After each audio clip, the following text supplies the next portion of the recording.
नमस्कार. उषाच रेसिपीमध्ये मी आज काही दाखवणार नाहीये. तर आज मी एक ब्लॉग तयार केला आहे. एक नवीन काहीतरी करायचा प्रयत्न केला आहे छोटासा.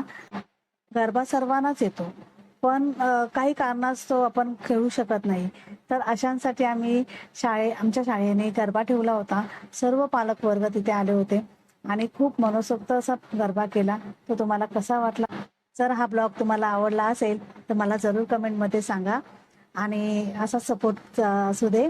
आज मी रेसिपी दाखवली नाही, पण माझ्या रेसिपीजचे पण व्हिडिओ तुमच्यापर्यंत येत राहतील. काही कारणामुळे माझे रेसिपी बंद होत्या थोड्या दिवसासाठी, पण आता मी पुन्हा चालू करत आहे मोठ्या जोमाने आणि तुमचं असा सपोर्ट सदैव राहू दे. हाय, आज आमच्याकडे गरबा आहे. तर माझ्या फ्रेंड्स बघा कशा नटल्या आहेत आणि मी अशी साधी सिंपल नाही तरी पण मी आहे, छान छान आहे. तर अजून या आहे बघा, अजून अजून अजून अजून आमचे मेंबर्स येत आहेत. बघा भरपूर मेंबर्स येत आहेत आणि आम्ही आज शाळेमध्ये गरबा ठेवला आहे. खूप मजा करणार आहोत. माझ्या फ्रेंड्स बघा कशा नटापटा करून एकदम मस्त मस्त हे की नाही. मी आज माझा मुहूर्त नव्हता साडीचा. फ्रेंड्स वर्ग सगळं बसला आहे पहा. आता मी ते सर्वजण डान्स करणार आहे. बघा एनर्जी.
सगळ्या दमलेल्या आहेत पहा.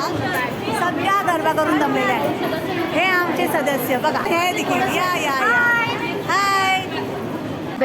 सगळे आता बसायला चाललेले आहेत, दमले आहेत, बसा चाललेले. ते गरबा आमचा संपलेला आहे. सर्व आता एका बाजूला बसून आम्ही आता बक्षीस समारंभ ठेवणार आहे. मी शाळेमध्ये बोलते, म्हणजे माझा मुलगा या शाळेत शिकत होता. हा सर्व पालक वर्ग आहे. आमच्या सर्वांची मुलं ह्या शाळेत शिकत आहेत. खूप महिलांना इच्छा असून देखील गरबा खेळता येत नाही. अशामुळे आम्ही या शाळेमध्ये हा उपक्रम राबवतो. नंतर आम्ही सर्वांनी फोटोज काढले. कसा वाटला आमच्या मैत्रिणींचा हा गरबा? हा माझा पहिलाच ब्लॉग आहे.